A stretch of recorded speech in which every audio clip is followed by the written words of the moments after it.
உறுதிமொழி எடுத்தால் போதைப் பொருள் ஒழிந்துவிடுமா? முதல்வர் அவர்களே, உறுதியான நடவடிக்கை எப்பொழுது எடுப்பீர்கள் என நாம் தமிழர் கட்சி ஒருங்கிணைப்பாளர் சீமான் அவர்கள் கேட்டுக் கொண்டுள்ளார்.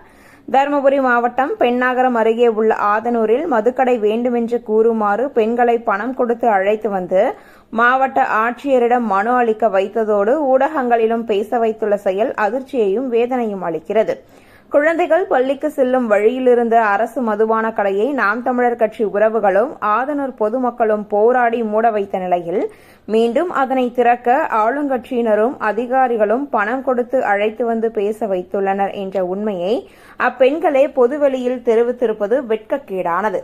போதைப் பொருள் ஒழிப்பு நாளில் நடைபெற்றுள்ள இத்தகைய அருவருக்கத்தக்க செயலுக்கு பெயர்தான் திராவிட மாடலா? கஞ்சா, குட்கா உள்ளிட்ட போதைப் பொருட்களை ஒழிக்க தீவிர நடவடிக்கை எடுக்கப் போவதாக கூறும் திமுக அரசு டாஸ்மாக் கடைகளில் வைத்து விற்பது போதைப் பொருள் அல்லாமல் புனித தீர்த்தமா என்ற எனது நெடுநாள் கேள்விக்கு இன்று வரை திமுக அரசிடம் பதிலில்லை.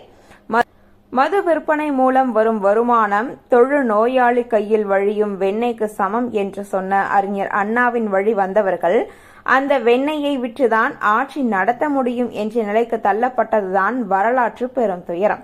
எத்தனை குடும்பங்கள் சிதைந்தாலும் பரவாயில்லை, இளைய தலைமுறையினர் சீரழிந்தாலும் பரவாயில்லை, எத்தனை உயிர்கள் போனாலும் பரவாயில்லை, தாங்கள் நடத்தும் மதுபான ஆலைகள் வளம் பெற வேண்டும் என்ற நோக்கத்துடன் செயல்படும் திராவிட ஆட்சியாளர்களால் தமிழ்நாடு மிகப்பெரிய பேரழிவை நோக்கி செல்கிறது.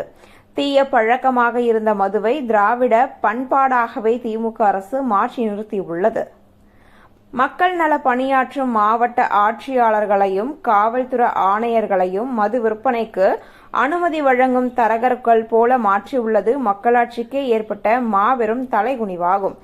ஆண்டுதோறும் போதைப்பொருள் ஒழிப்பு நாளில் உறுதிமொழி எடுத்தால் மட்டுமே ஒழிந்துவிடாது முதல்வர் அவர்களே. டாஸ்மாக் கடைகளை மூடி உறுதியான நடவடிக்கையை எப்பொழுது எடுப்பீர்கள்?